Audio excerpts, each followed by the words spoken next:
Pinky Kumari ji good morning. Mridula Bharti, Roshan Kumar, hi sir please. क्या भाई please, क्या सब सो गए हैं? रोशन कुमार जी नहीं सोए नहीं हैं, बस थोड़ा सा नेटवर्क इशू था इसलिए क्लास थोड़ी लेट हो गई। ठीक है ना मेरे बच्चे, ऐसा कुछ खास बात था नहीं। और संख्या बढ़ रही है लगातार, पर कमेंट, एक मिनट, एक मिनट दीजिए, कमेंट आप लोगों का मैं नीचे कर लूँ।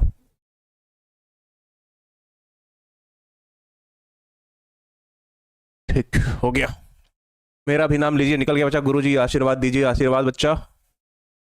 चलो बच्चा, गुड मॉर्निंग गुड मॉर्निंग। हम मस्त हैं, आप कैसे हैं? हम भी ठीक हैं। मनदीप जी बताइए। जितना भी टाइम बचा है, चाहे दिसंबर से गिनो उसको, चाहे आज से गिनो, उतने समय को अगर तुम अपने आप के लिए लगाओगे बच्चा, तो जाहिर सी बात है वो आपके लिए ही फायदा करेगा, मेरे लिए फायदा नहीं करेगा।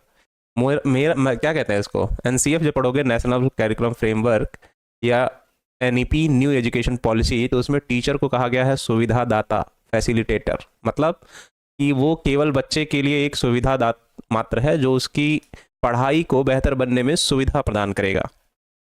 ठीक है ना? तो आपको जैसे भी लगे, जो भी दिक्कतें हो मुझे बताइएगा, उसको सुविधा दाता प्रदान किया जाएगा ताकि चीज़ें उसको समझ में आने लगे। कमेंट आपका पढ़ते हैं। एम डी अर्ज क्या था, इजराल ऐसे करके कुछ नाम आई थिंक रहा होगा। मैं ठीक हूँ बच्चे, राधे राधे। गुड्डू जी गुड मॉर्निंग।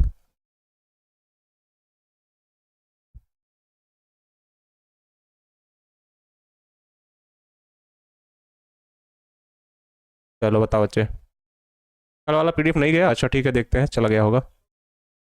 आयान जी गुड मॉर्निंग।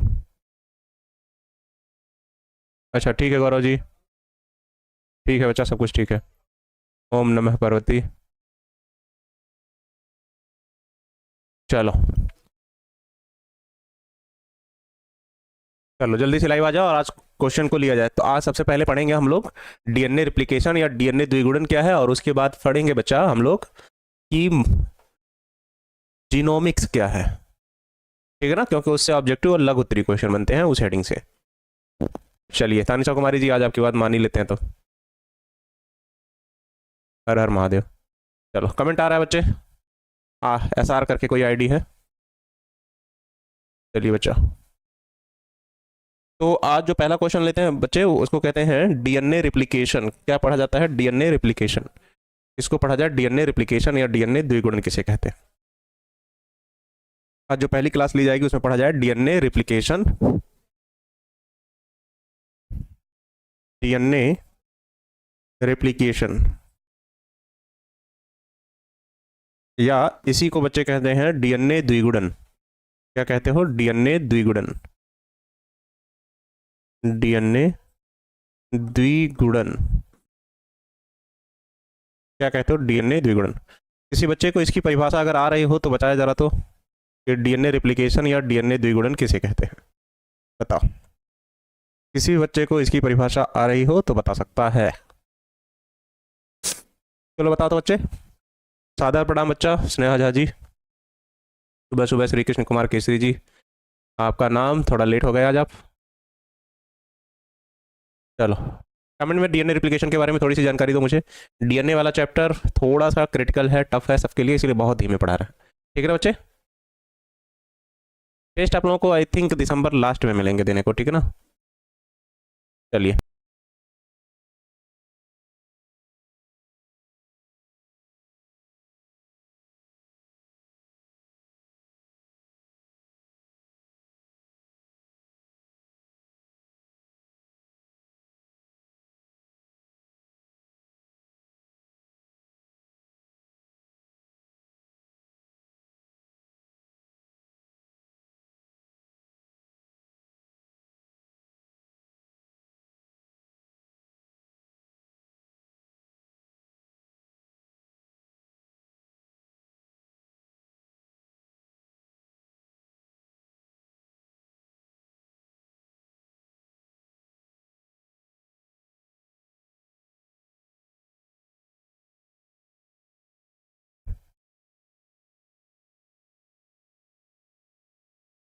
ठीक है गौरव तुषार जी, पर वो इतना लंबा तो ना है कि आपको याद करने में दिक्कत हो। अच्छा 5 नंबर वाले सवाल में थोड़ा दिक्कत हो रही है। आज शाम की क्लास जो लेंगे तो कोशिश करते हैं, चलो वहाँ से विकास वाले चैप्टर से लेके 16वें चैप्टर तक, मतलब कहाँ से 7वें चैप्टर से लेके 16वें चैप्टर तक के क्वेश्चन में से लघु उत्तरीय क्वेश्चन लेते हैं। इधर का नहीं लेंगे, क्योंकि इधर की कल जब हम ले रहे थे तो काफ़ी बच्चे कमेंट कर रहे थे सर ये सब हम लोगों को आने लगा है अब, ठीक है ना। चलिए चलिए, डीएनए प्रकृति कोशिकाओं के जीनोम के डीएनए की प्रतिलिपि बनाई जाती है, सही बात है। चलो लिखोगे डीएनए द्विगुणन की क्रिया में, क्या लिखोगे, इस क्रिया में, पहले परिभाषा थोड़ा सा लिखो, इस क्रिया में, वैसे ही बेसिक है, एक डीएनए दो डीएनए में, दो डीएनए में परिवर्तित हो जाता है, परिवर्तित हो जाता है, हो जाता है, जिसके कारण, जिसके कारण बनने वाला, जिसके कारण बनने वाला, बनने वाला डीएनए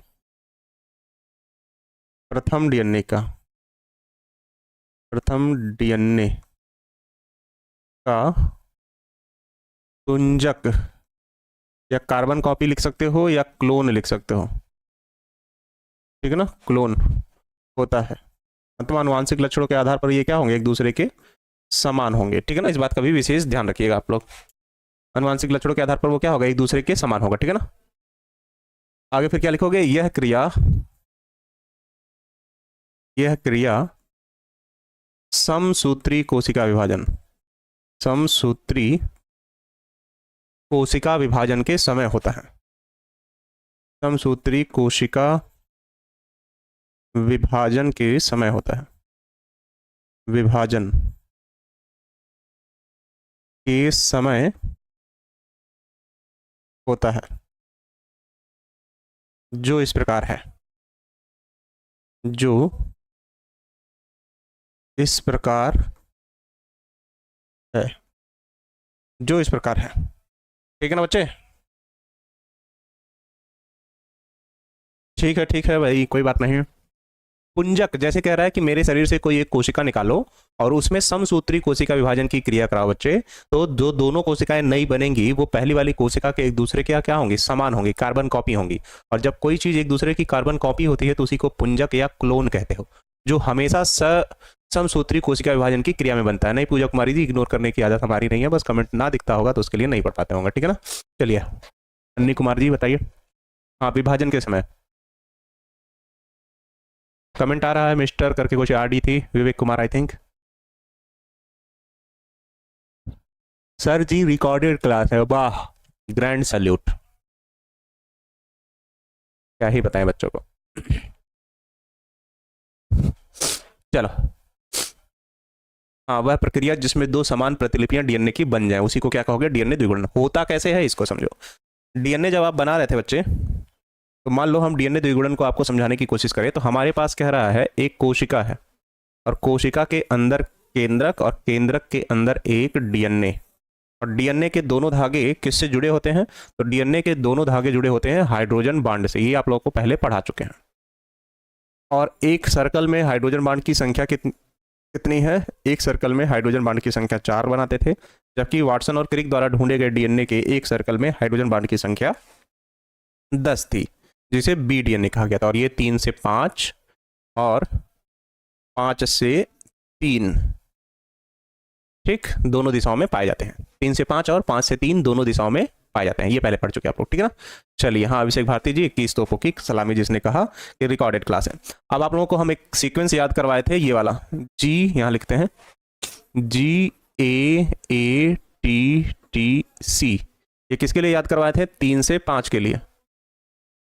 तो इसी का उल्टा अगर हम लोगों को बनाना होगा 5 से 3 वाला, तो कैसे बनेगा, GAATTC, तो ये क्या होगा 5 से 3 वाले में।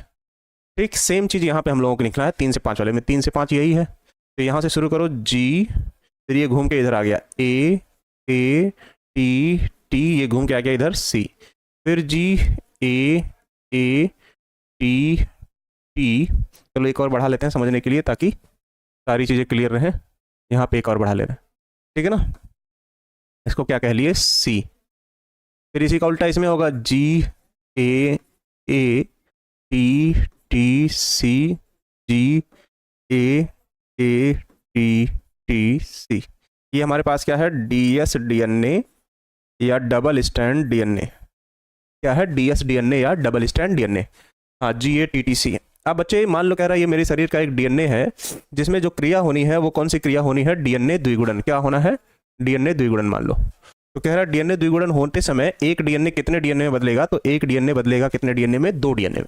तो सबसे पहले इस डीएनए में जो क्रिया होगी ना मेरे बच्चे, कुमकुम कुमारी जैसे कोई बात नहीं है, उस क्रिया को हम लोग कहते हैं मेल्टिंग। क्या कहते हैं इंग्लिश में, मेल्टिंग कहते हैं, मेल्टिंग।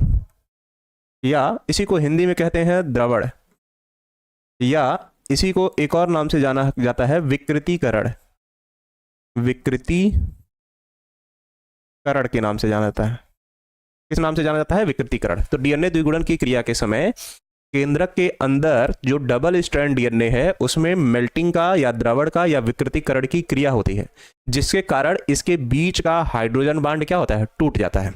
जिसके कारण क्या होगा, इसके बीच का हाइड्रोजन बांड टूट गया। इसके बीच का क्या हुआ, हाइड्रोजन बांड टूट गया। और हाइड्रोजन बांड टूटने की वजह से क्या हो रहा है, जो नाइट्रोजनस बेस पेयर हैं अभी भी वहीं पर जुड़े हुए हैं। मतलब यहाँ पर है जी, यहाँ पर है क्या, ए टी टी सी, फिर क्या है जी ए टी टी सी। तो यहाँ क्या होगा, जी ए टी टी सी, फिर सी के सामने क्या होगा, जी ए टी टी और सी।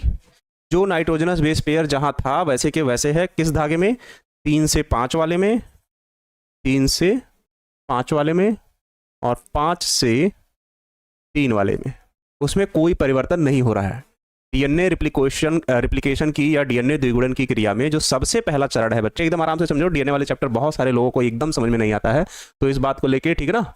साउंड तेज है बच्चे, ठीक है ना। प्रजापति जी NI30 करके आईडी है। तो हाइड्रोजन बांड के टूटने की क्रिया को कहते हो मेल्टिंग या द्रवण या विकृतीकरण, जिसके कारण इसके बीच का हाइड्रोजन बांड टूट गया। और कुछ समय के पश्चात क्या होगा, यह डबल स्ट्रैंड डीएनए बदल जाएगा किसमें, सिंगल स्ट्रैंड डीएनए में बदल जाएगा। यह डबल स्ट्रैंड डीएनए बदलेगा किसमें, सिंगल स्ट्रैंड डीएनए में। अब यह सिंगल स्ट्रैंड डीएनए में जैसे ही बदलेगा मेरे बच्चे, तो ये एक धागा था 3 से 5 और दूसरा धागा था क्या, 5 से 3। तो 3 से 5 वाले में जो नाइट्रोजनस बेस पेयर थे वो क्या लिखे हैं हम लोगों ने, GATTC। क्या लिखे थे, GATTC,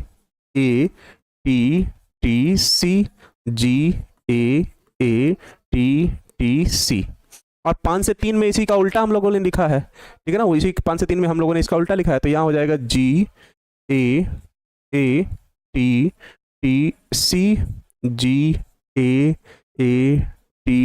GATTC। क्योंकि ये इसी के सामने सी था, ए के सामने टी था, ए के सामने टी था, टी के सामने ए था, टी के सामने ए था, सी के सामने जी था, सी के सामने, हाँ ठीक है, GAATTC, GAATTC। वही चीज़ यहाँ पे है, GAATTC, GAATTC। सेम वही चीज़ हो गया। कमेंट आ रहा है प्रेम IAS जी, पर फिलहाल कमेंट ज़्यादा, इस पर ध्यान दीजिए। अब क्या होगा मेरे बच्चे, डीएनए के सामने डीएनए के छोटे छोटे खंड बनेंगे। क्या बनेंगे, डीएनए के छोटे छोटे खंड बनेंगे। इसके सामने भी और इसके सामने भी क्या बनेंगे, डीएनए के छोटे छोटे खंड बनेंगे। डीएनए के इन छोटे छोटे खंडों को बच्चे कहते हैं ओकाजाकी फ्रेगमेंट कहते हैं, ठीक है ना। हाइड्रोजन बांड कैसे टूटा, मेल्टिंग की क्रिया के द्वारा, जिसमें हम लोग क्या करा रहे थे, कल पढ़े थे डीएनए फिंगरप्रिंटिंग की क्रिया के समय, ठीक है ना। हाइड्रोजन बांड कैसे टूटता है, डीएनए हेलिकेज वगैरह पाया जाता है। तो जब आप अनुलेखन और अनुवादन पढ़ेंगे बच्चे, तो उसमें एंजाइम का ज्यादा रोल है। तो एंजाइम कौन सा डीएनए को तोड़ने में, हाइड्रोजन बांड को तोड़ने में, ये सारी चीज आपको पढ़ाई जाएगी। अभी केवल इतना समझिए इस चीज को, ठीक। चलो, तो डीएनए के इन छोटे छोटे खंडों को हम लोग क्या कहते हैं, ओकाजाकी खंड कहते हैं। क्या कहते हैं, ओकाजाकी खंड कहते हो। क्या कहते हो, ओकाजाकी खंड। हालांकि ओकाजाकी एक साइंटिस्ट हैं, उन्हीं के नाम पर इसको नाम दे दिया गया है, ओकाजाकी खंड। और कुछ समय के पश्चात डीएनए के इन्हीं धागों से एक एंजाइम स्रावित होता है, जिसको हम लोग कहते हैं डीएनए लाइगेज। क्या कहते हैं, डीएनए लाइगेज। जिससे क्या होगा, डीएनए के ये जो छोटे छोटे खंड हैं ये सब आपस में क्या हो जाएंगे, जुड़ जाएंगे। डीएनए के ये छोटे छोटे खंड डीएनए लाइगेज एंजाइम की सहायता से आपस में क्या होंगे, जुड़ जाएंगे। और डीएनए के इन छोटे छोटे खंडों को हम लोग फिर कहेंगे क्या, सी डीएनए कहेंगे। इसको हम लोग क्या नाम देंगे, डीएनए लाइगेज। लाइगेज एंजाइम की सहायता से डीएनए को आपस में क्या किया जाता है, जोड़ा जाता है। तो डीएनए के सभी खंड आपस में क्या हो गए, जुड़ गए। अगले स्टेप में क्या किया जाए, ऐसे एक पहले से इधर था, दूसरा इधर था, जो नया वाला बना वो यहाँ जुड़कर एक नया बन गया, और जो नया वाला बना वो यहाँ बन गया। अब बच्चे क्या हुआ, ये तो था 3 से 5, ये था 5 से 3, और ये जो दोनों नए बने इन्हें कहा गया सी डीएनए, या इंग्लिश में कहा गया कंप्लीमेंट्री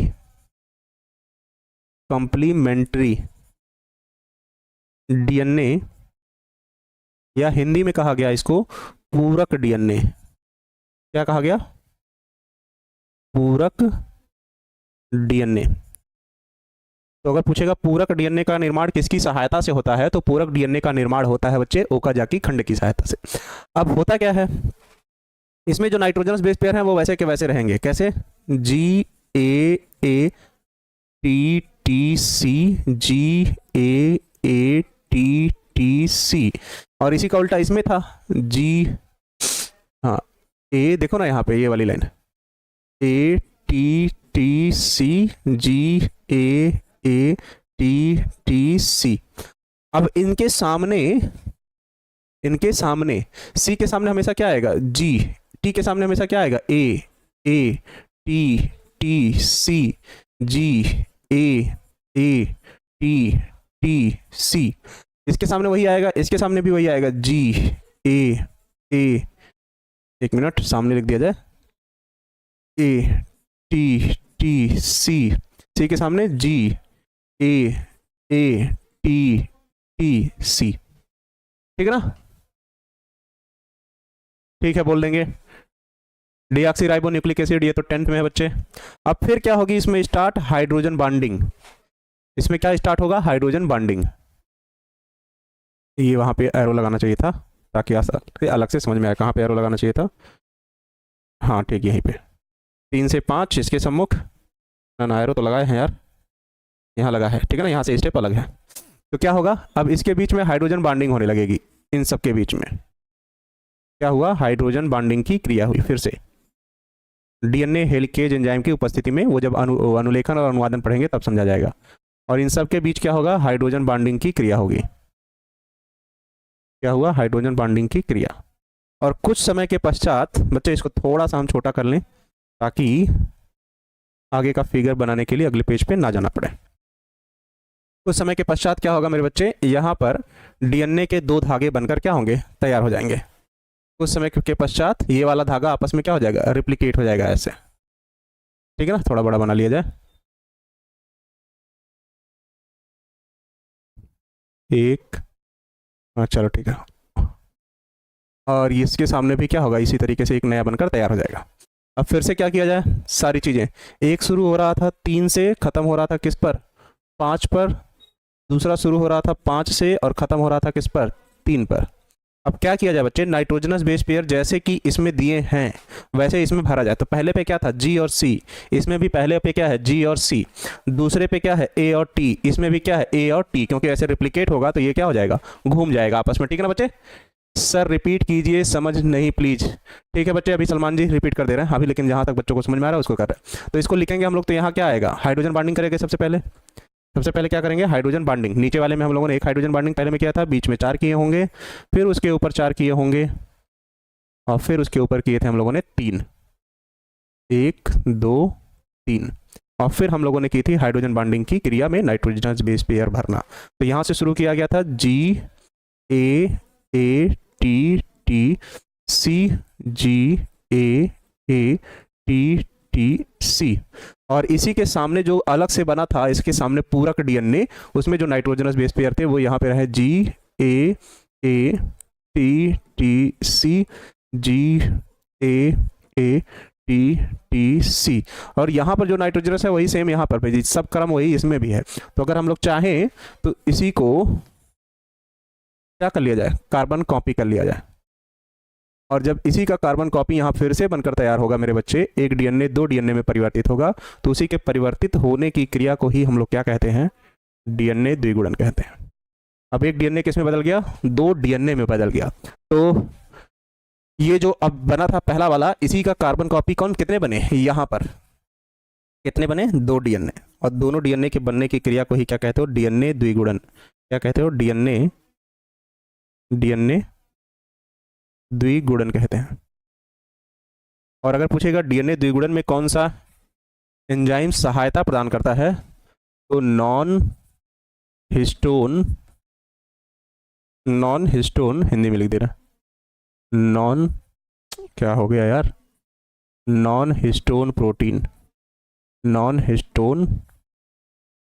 प्रोटीन, इसे क्या कहोगे, नॉन हिस्टोन प्रोटीन की सहायता से क्या होता है, डीएनए द्विगुणन। बताओ, चलो बताओ कितने लोगों को थोड़ा बहुत समझ में आया। हाँ रिपीट कर दे रहे हैं, अभी रिपीट कर दे रहे हैं, कितने लोगों को थोड़ा बहुत समझ में आया डीएनए रिप्लिकेशन, बताओ मुझे जल्दी से बताओ, कितने लोगों को डीएनए रिप्लिकेशन अच्छे से समझ में आया, स्टेप बाय स्टेप। नमस्कार बच्चे, आकाश कुमार, बताओ। 50% समझ में आया, ठीक है। अभी देखो पूरा 100% उसको करते हैं हम। फिगर के, हाँ, लाइगेज एंजाइम डीएनए को आपस में जोड़ता है। हम लोग कैसे कॉपी करेंगे, बनाओगे स्टेप बाय स्टेप समझने के बाद, और क्या कॉपी क्या है इसमें करना है। सारे बच्चों के कमेंट में लगभग 10 बच्चे अगर हम मोटी मोटा कह दे तो उनको लगभग 50% समझ में आया है, और SMD 143 करके हैं उनको 10%, 100% भी है, 80 और 90%। चलो, हमारे पास एक डबल स्ट्रैंड डीएनए है जिसमें नाइट्रोजनस बेस पेयर जो है वो 3 से 5 वाले धागे में GAATTC के क्रम में जुड़े हैं, और 5वें से 3 वाले धागे में CTTAGAAG के क्रम में जुड़े हैं। एक धागा डीएनए का शुरू हुआ 3 से 5, दूसरा वाला शुरू हो गया 5 से 3। दोनों धागे जुड़े हैं हाइड्रोजन बांड की सहायता से। 3 से 5 वाले धागे में जो नाइट्रोजनस बेस पेयर है वो कौन सा है, GAATTC, और इसी का उल्टा 5 से 3 वाले में होगा कि G से हमेशा C जुड़ता है, T से हमेशा A जुड़ता है, T से हमेशा A जुड़ेगा, या A से T जुड़ेगा, या A से T जुड़ेगा। G से C जुड़े या C से G जुड़े, दोनों बात एक ही है। ये आराम से क्रम से एक डीएनए है। डीएनए द्विगुणन की क्रिया में सबसे पहले मेल्टिंग या द्रवण या विकृतीकरण की क्रिया होती है, जिसके कारण डीएनए के बीच का हाइड्रोजन बांड टूट जाता है। लेकिन सभी नाइट्रोजनस बेस पेयर डीएनए के धागे में अपने निश्चित स्थान पर ही क्या होते हैं, स्थित रहते हैं। कुछ समय के पश्चात double strand DNA single strand DNA या SSDNA में परिवर्तित हो जाता है। जो डबल 2 धागा था वो अब बदल गया किसमें, सिंगल स्ट्रैंड डीएनए में परिवर्तित हो जाता है। और डीएनए के सामने डीएनए के छोटे छोटे खंड बनते हैं। डीएनए के इन छोटे छोटे खंडों को ओकाजाकी खंड कहते हैं, जो डीएनए लाइगेज एंजाइम की सहायता से आपस में जुड़कर cDNA या कंप्लीमेंट्री डीएनए या पूरक डीएनए का निर्माण करते हैं। पूरक मतलब ठीक सामने, इस पहले वाले के ठीक सामने एक नया डीएनए का धागा बनेगा जिसे कहोगे पूरक डीएनए। और पहले वाले डीएनए में जो नाइट्रोजनस बेस पेयर थे, उसी नाइट्रोजन बेस पेयर के समक्षार जो उससे जुड़ते हैं उनका उनमें क्या होता है, निर्माण होता है, जो नॉन हिस्टोन प्रोटीन की क्रिया में पुनः द्विगुणित हो जाते हैं और एक डीएनए से 2 डीएनए का निर्माण होता है। और प्रथम डीएनए में जो नाइट्रोजनस बेस पेयर थे वही सेम डीएनए इन दोनों डीएनए में उपस्थित होते हैं, इसलिए इस क्रिया को क्या कहते हैं, डीएनए द्विगुणन कहते हैं। बताओ। कोई बात नहीं बच्चा, 30 मिनट हो गया, आपको आंसर लिखने से बढ़िया है समझने में आना चाहिए, ठीक है ना बच्चे। एक ही क्वेश्चन पढ़ो लेकिन बढ़िया से पढ़ो ताकि एग्जाम में दिक्कत ना हो फिर से, ठीक है ना। 100% समझ में आ गया अभिषेक भारती जी को। चलो बच्चा, मोहन गोस्वामी जी पढ़ाई पे ध्यान दीजिए, केवल अपने आप को स्वार्थी मत बनिए। बाकी बच्चे भी हैं बच्चे, स्वार्थी होना अच्छी बात है पर अच्छी चीज़ों का, ठीक है ना, पर यहाँ सिर्फ अपने बारे में ना सोचिए। यस सर, अब 90% समझ में आ गया, 100%। ठीक, अब सुनो, इससे ऑब्जेक्टिव क्वेश्चन कौन कौन से बनते हैं। पूछेगा डीएनए के बीच के हाइड्रोजन बांड के टूटने की क्रिया को क्या कहते हैं, तो डीएनए के बीच के हाइड्रोजन बांड के टूटने की क्रिया को मेल्टिंग या द्रवण कहते हैं। या 100% सबको 200% भी हो गया, ठीक है ना। चलो 20 से 50% पहुंचता बच्चा। अब रिवाइज अगली बार करना, लेक्चर एक बार और देखना। हाँ, ये 5 मार्क्स में आने वाला है। अगला पूछेगा कि मेल्टिंग की क्रिया में क्या होता है, या द्रवण की क्रिया में या विकृतीकरण की क्रिया में क्या होता है। तो मेल्टिंग हो या द्रवण हो या विकृतीकरण हो, तीनों क्रियाओं में क्या होता है, डीएनए के बीच का हाइड्रोजन बांड टूट जाता है। पूछेगा डीएनए रिप्लिकेशन की क्रिया में कौन सा एंजाइम सहायता प्रदान करता है, तो नॉन हिस्टोन प्रोटीन जितने भी होते हैं वो सब डीएनए रिप्लिकेशन की क्रिया में या डीएनए द्विगुणन की क्रिया में क्या करते हैं, सहायता प्रदान करते हैं। पूछेगा cDNA या पूरक डीएनए किसे कहते हैं, तो डीएनए द्विगुणन की क्रिया में बनने वाले नए डीएनए के धागों को cDNA या कंप्लीमेंट्री डीएनए या पूरक डीएनए कहते हैं। या पूछेगा कि ओकाजाकी खंड किसे कहते हैं, तो डीएनए द्विगुणन की क्रिया में बनने वाले डीएनए के छोटे छोटे खंडों को ओकाजाकी खंड कहते हैं, जो आपस में मिलकर cDNA या पूरक डीएनए का निर्माण करते हैं। बात समझ में आ गई? बताओ, इतनी बात समझ में आ गई? 98% तक पहुंच गया बच्चा। Yes sir. चलो, यही चीज सेम यहाँ लिखा है। डीएनए रिप्लिकेशन की क्रिया ऑब्जेक्टिव क्वेश्चन के लिए किस चरण में, तो कोशिका विभाजन के यस फेज, या इसको पूरा पढ़ते हो synthesis phase, phase SYNTHESIS, synthesis प्रावस्था, सिंथेसिस प्रावस्था। तो अगर पूछेगा डीएनए रिप्लिकेशन कब प्रारंभ होता है, तो कोशिका विभाजन के सिंथेसिस फेज में, ठीक है ना। अगला, और कह रहा है डीएनए रिप्लिकेशन की संरचना के बारे में किसने बताया था, वाटसन और क्रिक ने डीएनए द्विगुणन की अर्ध संरक्षी विधि का प्रतिपादन किया था कि कैसे डीएनए द्विगुणन की क्रिया होती है। ठीक, मेसन्स एवं स्टाल ने 1958 में ई कोलाई पर रेडियो एक्टिव नाइट्रोजन के प्रयोग द्वारा अंध संरक्षी द्विगुणन का भी प्रमाण दिया था। किसने किसने बताया था? एक है मेसन्स, एक है स्टाल ने 1958 में ई कोलाई नामक जीवाणुओं पर रेडियो एक्टिव नाइट्रोजन का प्रयोग किया और अर्ध संरक्षित द्विगुणन की क्रिया का प्रमाण दिया कि हाँ ऐसा होता है, जैसे कि वाटसन और क्रिक ने कहा है। ठीक है ना, चलिए बताइए। हाँ, ऐसे याद रखो इन सब चीजों को। डीएनए द्विगुणन प्रारंभन बिंदु से शुरू होता है, मतलब डीएनए द्विगुणन की क्रिया जहां से प्रारंभ होती है उसे क्या कहते हैं, प्रारंभन बिंदु कहते हैं। ठीक है ना, पूरे डीएनए में एक साथ नहीं होने लगेगा कि हमारे शरीर के सभी डीएनए में हो रहा है, डीएनए के किसी एक भाग में होता है। हेलिकेज डीएनए दोनों, हेलिकेज एंजाइम डीएनए के दोनों रज्जुओं को क्या करता है, पृथक करता है। तो अगर पूछे यहाँ पर एक क्वेश्चन, ये सब अब आगे पढ़ना भी है, कि डीएनए मेल्टिंग की क्रिया होती है जिसके कारण डीएनए के दोनों धागे एक दूसरे से अलग होते हैं, उस क्रिया में कौन सहायता प्रदान करता है, तो उस क्रिया में सहायता प्रदान करता है कौन, हेलिकेज। उस क्रिया में सहायता प्रदान करता है कौन, हेलिकेज, हेलिकेज एंजाइम। ठीक है ना, अब बात समझ में आ गई? पढ़ोगे तो वैसे भी समझ में आ जाएगा। ठीक है ना, वैज्ञानिक का नाम याद नहीं होता है। अच्छा, वो मेरी प्रॉब्लम नहीं बच्चा, हमारा काम है पढ़ाना, आपको समझाना और बताना कि ये पूछ सकता है। याद रखना तो आप ही का काम है ना, मुझे याद रह जाएगा तो उससे कोई फर्क नहीं पड़ेगा, एग्जाम तो आपको देने जाना है। अगले पे लिखा है टोपो आइसोमेरेज एंजाइम रज्जुकों में कुंडलन के तनाव को समाप्त करता है। टोपो आइसोमेरेज एंजाइम क्या करता है, जब कुंडलित हुए हैं डीएनए वो आपस में एक दूसरे से क्या होते हैं, अलग हो जाते हैं। तो डीएनए हेलिकेज तोड़ता है और कुंडलन को समाप्त करने का काम कौन करता है, टोपो आइसोमेरेज, टोपो आइसोमरेज। टोपो आइसोमेरेज क्या करता है, ये जो कुंडली नुमा संरचना इन दोनों को एक दूसरे से क्या करता है, अलग कर देता है। अभी ठीक है। हाँ, इनिशिएशन को आरंभन कहते हो, जो किसमें है, अनुलेखन और अनुवादन में आएगा। ठीक है ना, प्रत्येक रज्जु के साँचे की तरह कार्य करता है। बहुलीकरण के पूर्व प्राइमेज एंजाइम की सहायता से रज्जु 3 छोर से आरएनए प्राइमर का संश्लेषण करता है। ठीक है ना, तीसरे छोर से अगर पूछेगा किस एंजाइम का स्रावण होता है, तो तीसरे छोर से एक एंजाइम स्रावित होता है जिसे कहते हैं आरएनए प्राइमर।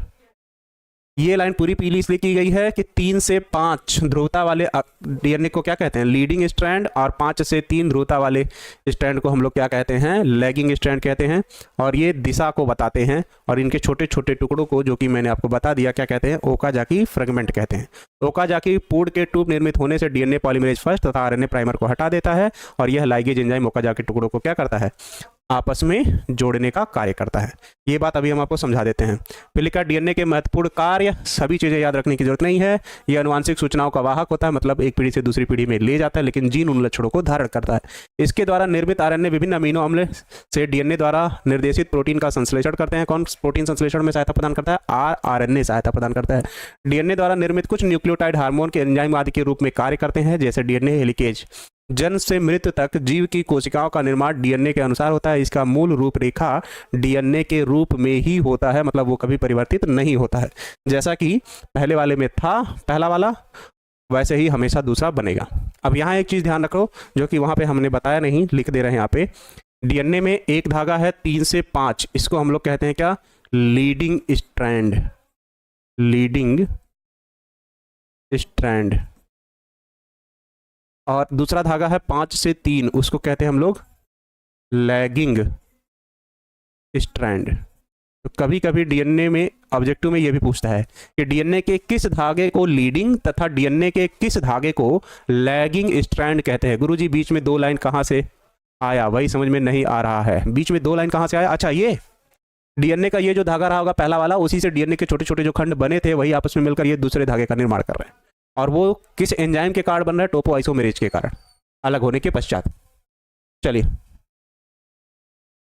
बताइए। हाँ विवेक सर आ गए हैं, आज क्लास अपने टाइम से लेंगे वो।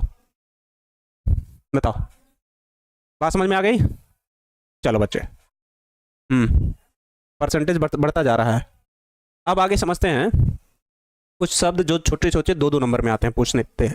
पहला शब्द है बच्चों जीन। क्या है? जीन। तो इसकी परिभाषा में क्या लिखोगे?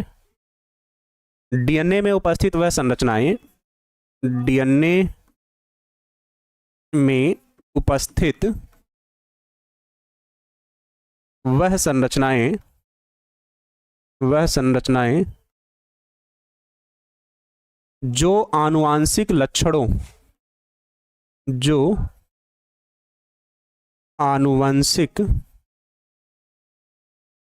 लक्षणों को धारण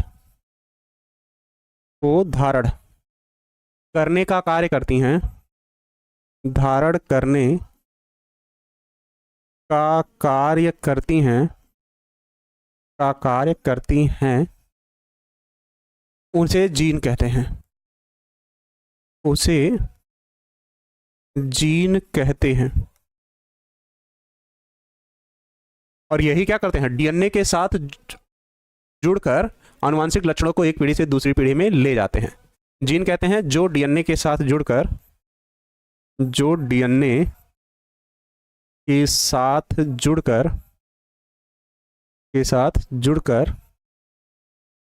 एक पीढ़ी से दूसरी पीढ़ी में स्थानांतरित होते हैं। एक पीढ़ी से दूसरी पीढ़ी में स्थानांतरित होते हैं, जिसके कारण लक्षण भी एक पीढ़ी से दूसरी पीढ़ी में क्या होते हैं? स्थानांतरित होते हैं। तो डीएनए का काम है आनुवांशिक लक्षणों को एक पीढ़ी से दूसरी पीढ़ी में ले जाना, लेकिन उन लक्षणों को डीएनए पर जोड़ने का कार्य कौन करता है? तो उन लक्षणों को डीएनए पर जोड़ने का जो कार्य करता है वो है क्या? जीन। और जीन जब डीएनए एक पीढ़ी से दूसरी पीढ़ी में जा रहे थे तो उन लक्षणों को भी लेकर एक पीढ़ी से दूसरी पीढ़ी में क्या होता है? चला जाता है। इसलिए अगर पूछे आनुवांशिक लक्षणों को एक पीढ़ी से दूसरी पीढ़ी में कौन ले जाता है? तो डीएनए। और अगर पूछेगा आनुवांशिक लक्षणों को धारण कौन करता है? तो जीन। जीन ही हमारे शरीर के जीनोटाइप या फेनोटाइप लक्षणों को भी निर्धारित करता है। बात वही है, ठीक है ना? जैसे जीन जाएंगे वैसे फेनोटाइप। जैसे घुंघराले बालों वाले जीन मेरे शरीर में मेरे माता पिता से मुझे मिले, तो वो जीन लक्षणों को लिया, और जब माता पिता के डीएनए मेरे शरीर में आ रहे थे तो डीएनए के साथ वो जीन भी मेरे शरीर में चला आया, और मेरे बाल घुंघराले दिखाई दे रहे हैं, तो वो फिनोटाइप है। क्यों घुंघराले हैं? क्योंकि घुंघराले बालों वाले जीन मेरे शरीर में, तो वो जीनोटाइप। बात सही है, ठीक। चलो अगला है जीन पूल। क्या है? जीनोम, सॉरी, अगला है जीनोम, उसके बाद जीन पूल समझा जाए। जीनोम। अब जीनोम किसे कहोगे मेरे बच्चे? जीनोम मान लो कह रहा है कि ये कोई डीएनए है, ठीक, और हाइड्रोजन बांड के कारण क्या है? आपस में जुड़े हैं। तो इसमें से किसी एक की बात की जाए तो एक क्या हो जाएगा? जीन हो जाएगा। क्या है? जीन। पर ये जीन तो बहुत सारे हो सकते हैं एक डीएनए में। तो एक डीएनए में उपस्थित सभी जीन के समूह को क्या कहेंगे हम लोग? जीनोम कहेंगे। एक डीएनए में उपस्थित सभी जीन के समूह को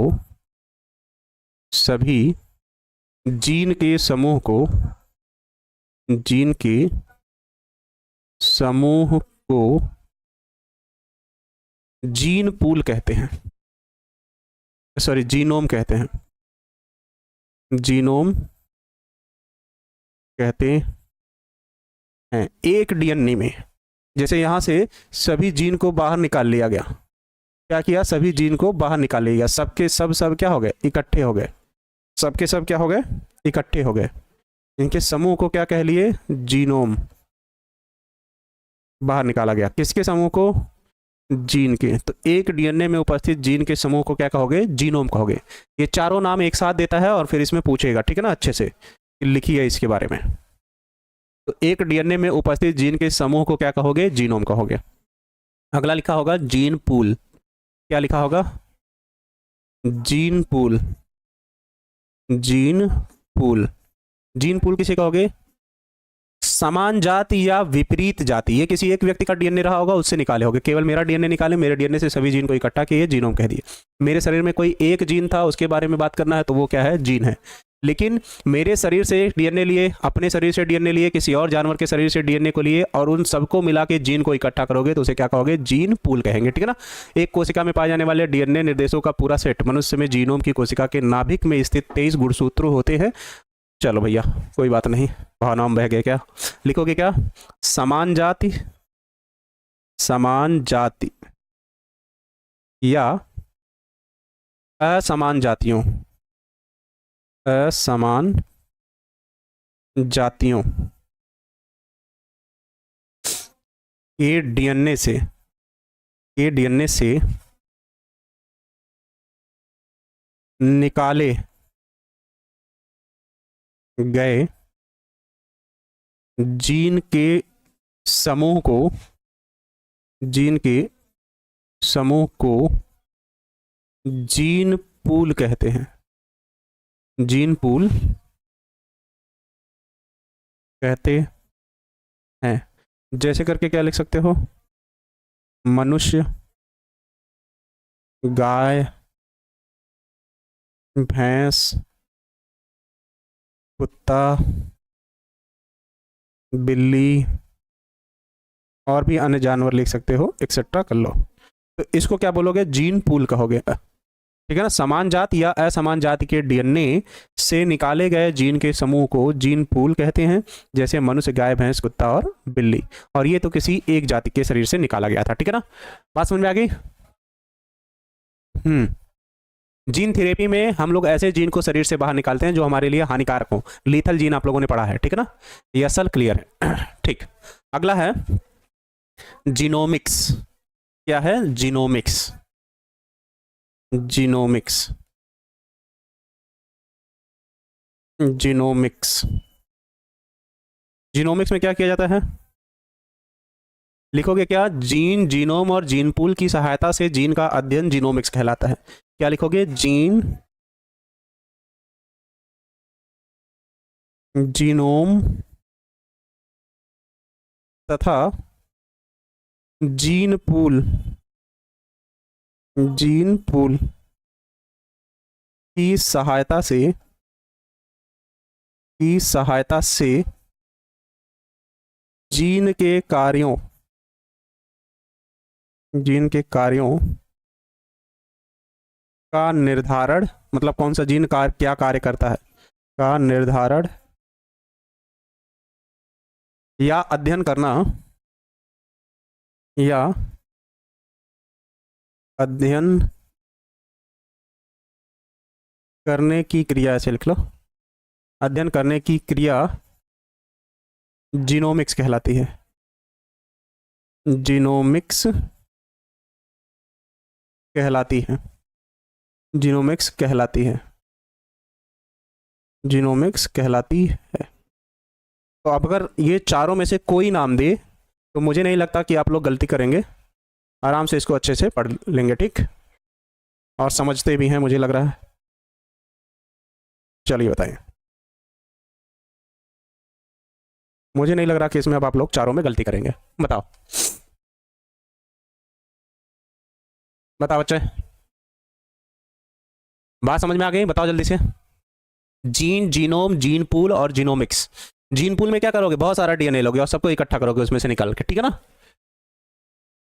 तो डीएनए टेढ़ा क्यों होता है? क्योंकि द्विगुणन की क्रिया के समय जब अनुवांशिक लक्षण अर्धसूत्री कोशिका विभाजन के समय एक दूसरे से मिलते हैं तो प्रभावी लक्षणों को प्रदर्शित करने के चक्कर में वापस में उलझ जाते हैं, ठीक है ना, इसलिए।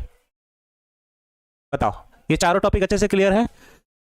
मेरे शरीर से डीएनए लिए, डीएनए में जो एक जीन है उसे कहोगे क्या? वो मेरे लक्षणों को धारण करेगा और डीएनए के साथ जुड़कर एक पीढ़ी से दूसरी पीढ़ी में जाएगा। मेरे शरीर से एक डीएनए लिए, उसमें जितने भी जीन थे सबको एक जगह इकट्ठा किए तो उसे कहोगे जीनोम। मेरा डीएनए लिए, अपना डीएनए लिए, ऐसे बहुत सारे व्यक्तियों या प्रजातियों का डीएनए लिए और सबके डीएनए से जीन को निकाल के एक जगह इकट्ठा किए तो उसे कहोगे क्या? Gene pool. और जीन, जीनोम और जीन पूल का अध्ययन करना या इसमें जो जीन निकाले हुए थे उनके कार्यों का निर्धारण करना कि कौन सा जीन क्या करता है, उसे जीनोमिक्स कहते हैं। बताओ, ठीक है ना, बताओ जल्दी। बताइए।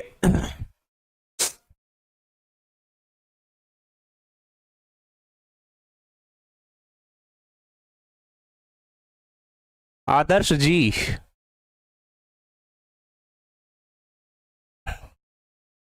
हम्म। हाँ विवेक सर आ गए। मानव जीनोम परियोजना कल आप लोगों ने जितना पढ़ा था उतना पढ़ लीजिएगा। थोड़ा सा और पढ़ाया जाएगा कि कब नींव रखी निंडासट ने, कैसे शुरुआत हुई, ये सब चीज़ों की, ठीक है ना, कहाँ था बेथेस्डा में उसका कार्यालय, ये सब चीज़ें कल बता चुके थे, ठीक है ना। जीएमओ को लास्ट चैप्टर में पढ़ोगे, जैव प्रौद्योगिकी में जेनेटिक मॉडिफाइड ऑर्गेनिज्म कहा जाता है, आनुवांशिक रूपांतरित जीव कहा जाता है, ठीक है ना। चलिए क्लियर है, चलो बच्चा, ठीक है ना। चलो आगे फिर क्या लिखोगे, जीनोमिक्स को निम्न भागों में विभाजित किया गया है। क्या लिखना, जीनोमिक्स को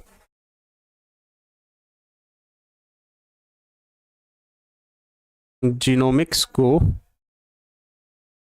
निम्न भागों में विभाजित किया गया है। निम्न भागों में विभाजित किया गया है। विभाजित किया गया है। किया गया है। जीनोमिक्स को निम्न भागों में क्या किया गया है, विभाजित किया गया है, ठीक। कोई बता सकता है कि जीनोमिक्स को जो विभाजित किया गया है वो भाग कौन कौन से हैं। जीनोमिक्स को जो विभाजित किया गया है वो कौन कौन से भाग हैं, कोई बच्चा अगर बता सकता है तो बताए, बताओ। पहली बात तो बच्चे, किसी को किसी से कंपेयर नहीं करना चाहिए, ठीक है ना। आपको अगर किसी से कंपेयर किया जाए तो आपको कैसा लगेगा बताओ। अपने आप को हमेशा ऊंचा रखो कि हाँ हम सही हैं, हम जो कर रहे हैं वो निर्णय सही ले रहे हैं। जब आप अपने आप को ही तुम ऊंचा नहीं रखोगे कि हाँ मैं कुछ कर सकता हूँ जीवन में, तो जाहिर सी बात है आप किसी और के कहने पे कोई चीज़ नहीं कर पाएंगे, ठीक है ना। सर आज आप बहुत स्लो पढ़ा रहे हैं, बिल्कुल बच्चा, डीएनए वाले चैप्टर को हमने आर्यन कुमार जी स्लो पढ़ाने की ही कोशिश की है ताकि सबको समझ में आ जाए, ठीक है ना बच्चे। चलो परेशान ना रहो आप। चलिए चलो, तो पहला है प्रोटियोमिक्स। क्या है प्रोटियोमिक्स, इसके अंतर्गत हम क्या किया जाता है, प्रोटीन का अध्ययन करते हैं, ठीक है ना। पहला है प्रोटियोमिक्स। प्रोटियो, अपने आप को हमेशा किसी से कम मत समझो, प्रोटियोमिक्स, ठीक है ना मेरे बच्चे। जब अपने आप को आप दूसरों से कंपेयर करेंगे और अपने आप को कम समझेंगे तो जाहिर सी बात है कोई आपकी मदद नहीं कर पाएगा बच्चे। तो इसमें क्या लिखोगे, इसके अंतर्गत प्रोटीन के संश्लेषण, इसके अंतर्गत प्रोटीन के संश्लेषण या निर्माण भी लिख सकते हो, प्रोटीन के संश्लेषण, या इसकी जगह पे क्या लिख सकते हो, निर्माण करने वाले कारकों, कारक को ही क्या कहा जाता है, जीन कहा जाता है। कारक को ही क्या कहते हो, जीन का अध्ययन किया जाता है, का अध्ययन किया जाता है, किया जाता है, ठीक। चलो, तो अगर पूछेगा प्रोटीन संश्लेषण के लिए जो जीन जिम्मेदार होता है उसका अध्ययन क्या कहलाता है, तो प्रोटियोमिक्स कहलाता है, ठीक है ना बच्चे, समझ में आ गया गुरुजी। अच्छा ठीक है। दूसरा वर्ड जो है बच्चे उसके लिए हम लोग कहते हैं ट्रांसक्रिप्टोजीनोमिक्स। ट्रांसक्रिप्टोजीनोमिक्स, जीनोमिक्स क्या है, ट्रांसक्रिप्टोजीनोमिक्स। इसके अंतर्गत हम लोग किसका अध्ययन कर रहे हैं, ट्रांसक्रिप्शन या अनुलेखन की क्रिया, किसको, ट्रांसक्रिप्शन, या इसी को कहते हैं अनुलेखन, अनुलेखन हो गया, की क्रिया के लिए, की क्रिया के लिए कार्य करने वाले, कार्य करने वाले जीन का अध्ययन, जीन का अध्ययन क्या कहलाता है, ट्रांसक्रिप्टोजीनोमिक्स कहलाता है, ट्रांसक्रिप्टोजीनोमिक्स, ट्रांसक्रिप्टोजीनोमिक्स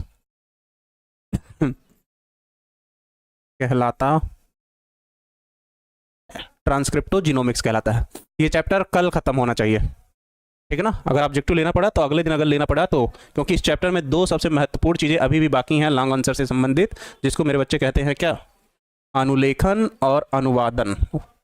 उन सबको पढ़ने से पहले ये सारे वर्ड आप लोगों के क्लियर होने चाहिए, नहीं तो फिर याद नहीं होगा। इसीलिए इसको अच्छे से पढ़ाने की हम थोड़ा सा कोशिश कर रहे हैं स्लो में, ठीक है ना।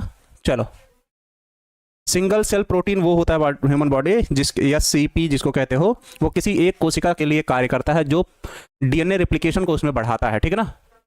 चलिए, हाँ ठीक। अगला क्या है,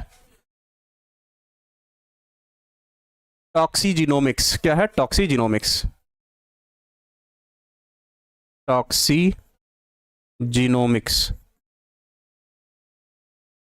टॉक्सीजीनोमिक्स तो हमारे शरीर में बनने वाले विषैले पदार्थों, टॉक्सिक मतलब जहरीला पदार्थ, तो लिखोगे जीवों के शरीर में, जीवों के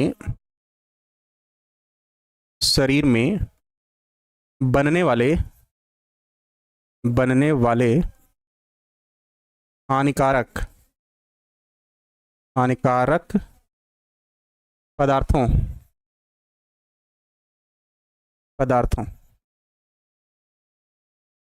का अध्ययन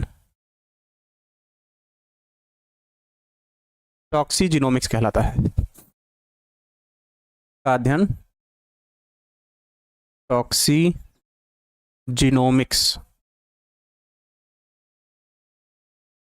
टॉक्सीजीनोमिक्स कहलाता है।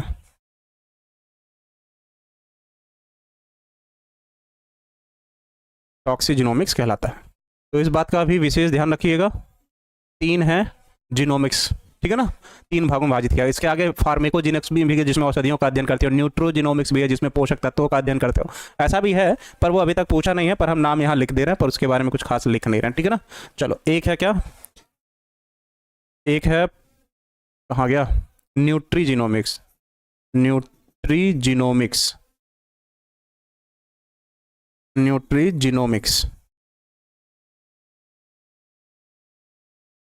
ठीक। और एक है 5वां फार्मेकोजीनोमिक्स।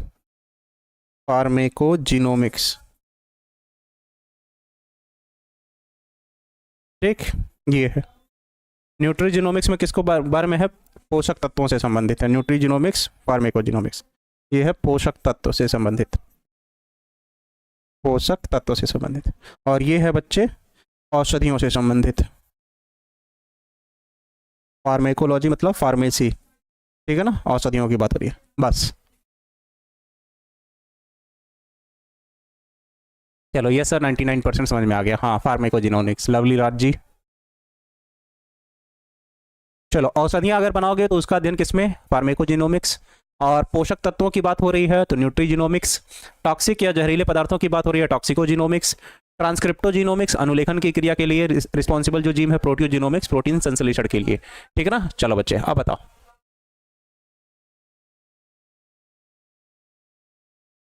Sickle cell anaemia Nitish Kumar ji कल बताए थे आपको, आप शायद भूल जा रहे हैं उस चीज़ को। अच्छा, उर्दू की क्लास होने वाली है, विवेक सर ठीक है, पर थोड़ा बाल कटवा लिए हैं एकदम अच्छे से। डीएनए की लंबाई 2.2 मीटर होती है बच्चे, जो भी पूछ रहा है।